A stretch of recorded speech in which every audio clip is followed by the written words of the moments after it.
You know, a few days ago at this time, I was sipping cocktails in a rooftop swimming pool at a luxury hotel in Portugal, but as Game of Thrones Season 8 proved, all good things come to an end. So here we are, back to the grind of shitty movies and drunken YouTube rants. And wow, do I have a shitty movie to talk about today. Now, if there's one thing that cinema audiences appreciate more than a lame cash grab reboot of a popular franchise, it's a lame cash grab reboot of an unpopular franchise that made such little impact on the world, it practically disappeared from our collective memory about 5 minutes after it ended. Remember the Charlie's Angels movies from 20 years ago, starring Drew Barrymore, Cameron Diaz and Lucy Liu? Nah, neither do I, and that's just fine with me. Sony Pictures clearly do though, because yesterday we were treated to the trailer for a brand new Charlie's Angels movie, directed by Elizabeth Banks? Really?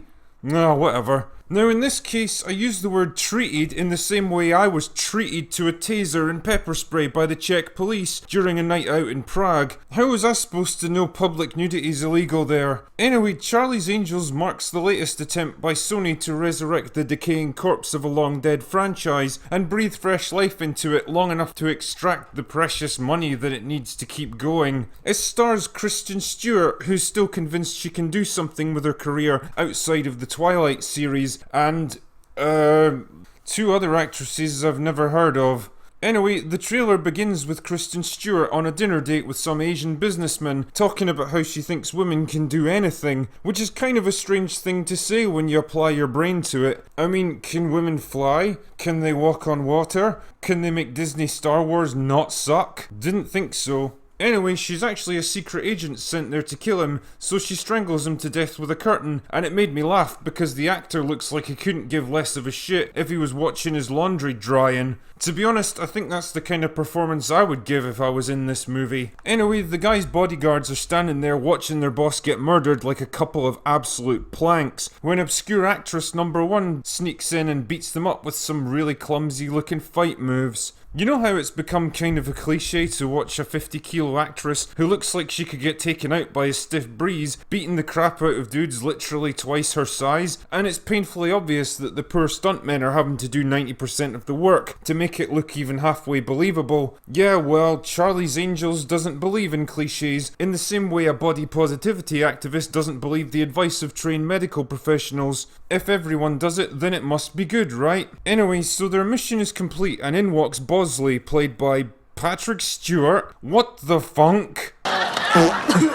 Fuck off, film. Oh, John Luke, what are you doing to yourself? First the Emoji movie and now this. Are you really that desperate for cash at this point in your career? Give me a call, man, I'll sort you out. So the Angels meet up with obscure actress number 2, where they're given their next mission by that guy from Guardians of the Galaxy.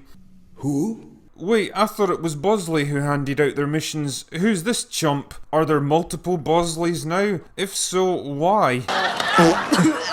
Ah, fuck it, who cares? So there's obscure actress number 3 who works as a systems engineer for evil corporation number 1, and she helped design a magical MacGuffin that can revolutionize the power industry, but she's worried the MacGuffin can be weaponized by bad people. I'm the lead programmer on a product that can revolutionize the power industry. But there is a possibility it can be weaponized. See, I told you. So the Angels are assigned to protect her, and there's some shooting and fighting and a car chase and... Oh, I'm so tired. If it sounds like I'm glossing over the plot for this movie, that's just fine, because that's pretty much what the trailer does. There's lots of shots of Kristen Stewart and the obscure actresses trying to look cool, and big closets full of clothes, because women get excited about closets, I guess?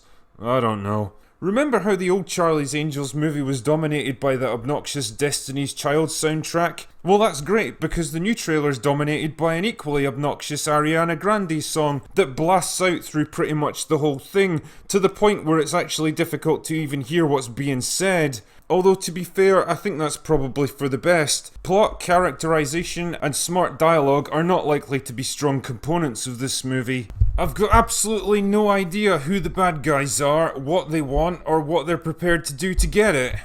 The best trailers give you a good flavour of the kind of tone and content you can expect from the finished product, and that being the case, I think Charlie's Angels is a perfect example. A lot of bright colours and glamorous locations, action set pieces we've seen 100 times before, and excruciatingly painful attempts at comedy, strung together by the most flimsy excuse for a plot, with not an ounce of brains or substance behind any of it. And knowing this is coming, a little part of me just dies inside.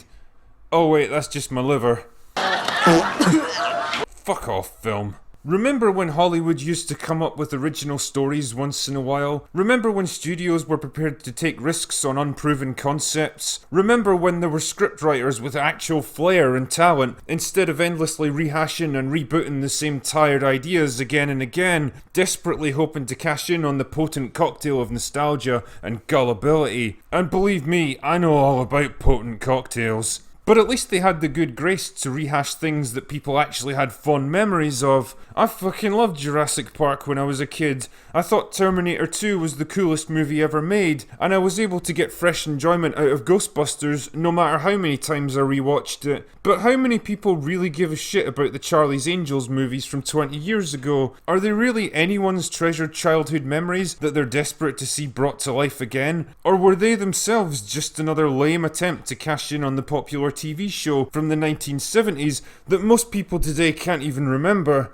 This movie is literally a reboot of a remake. God help us all. And that's all I have for today. Go away now.